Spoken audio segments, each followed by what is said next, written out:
In the rugged passes of the Aravalli Hills, under the sweltering sun of the Rajasthani June, two great powers clashed, not just over land but over principles, pride, and the very soul of a kingdom.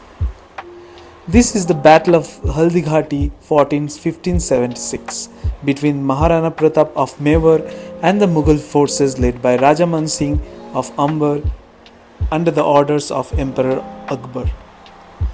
But to truly understand this battle, we must try to understand the world which took it in the first place.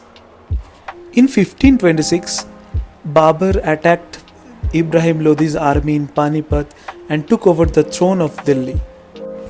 But soon after that, the Mughals lost it to the great Afghan Sher Shah. In the second battle of Panipat, the Mughals again won and defeated Himu. Akbar always tried to maintain a cordial relation with the Rajput, but the region of Mewar was always defiant of Akbar's orders and they never had a truce. Mewar wasn't the wealthiest or the most powerful kingdom in India, but it held something far greater, a legacy.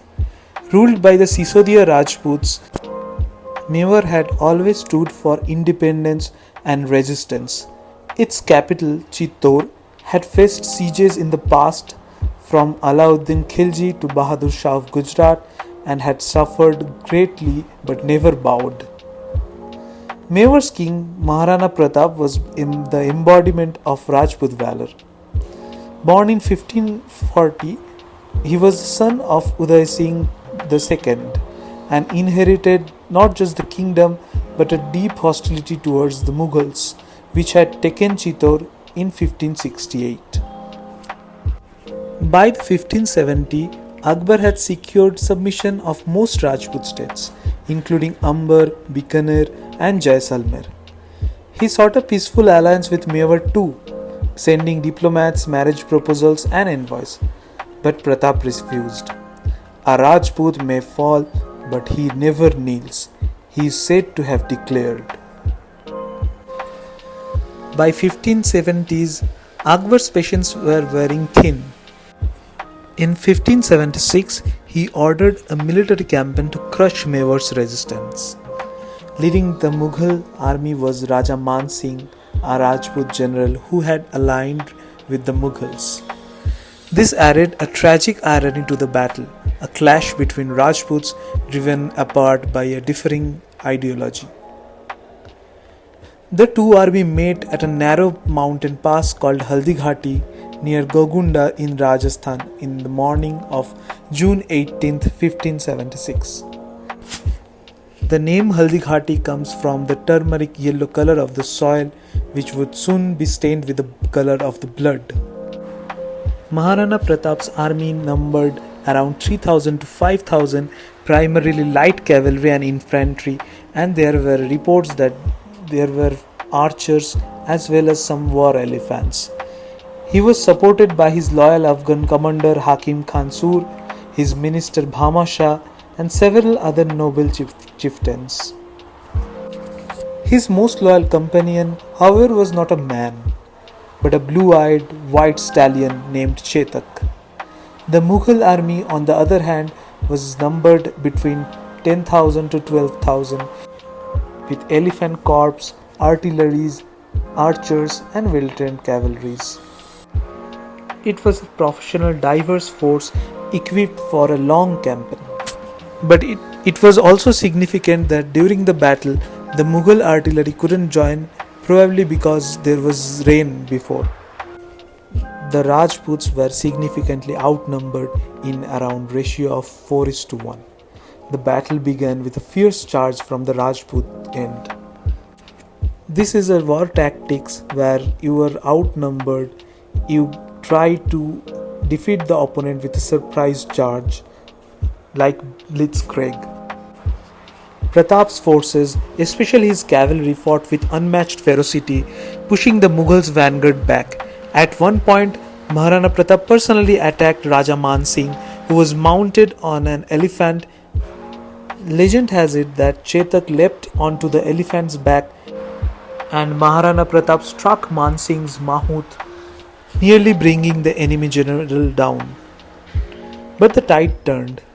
The Mughal reinforcements arrived, and with the advantages of numbers and firepower, they began to encircle the Rajput forces. Realizing the danger, Pratap's men urged him to retreat. Chetak, despite being critically wounded in one leg, carried his master to the safety across the stream. Instead of Maharana Pratap in the battlefield, Man Singh Jhala of Pratap's camp disguised himself as Maharana Pratap, and he was killed. It was also reported that the archers sacrificed their life in providing the cover for the retreating Rajput cavalry. It's also said that Chetak collapsed and died just after crossing the stream, most likely due to a heart attack. The battle lasted just a few hours. The Mughals held the field, but Pratap had escaped, and Mewar had not surrendered. By military standards, the Battle of Haldighati was a tactical victory for the Mughals, but it failed in its main objective, that was to capture or subdue Maharana Pratap. Akbar's forces tried to chase him, but Mewar's terrain and the guerrilla tactics of the Rajput made conquest nearly impossible. In the years that followed, Pratap waged a relentless guerrilla war. Living in the forest and the hills, he launched raids, disrupted supply lines, and inspired loyalty in his people. He never submitted to Akbar. In 1582, he even had a decisive win against the Mughals in the Battle of Dewar.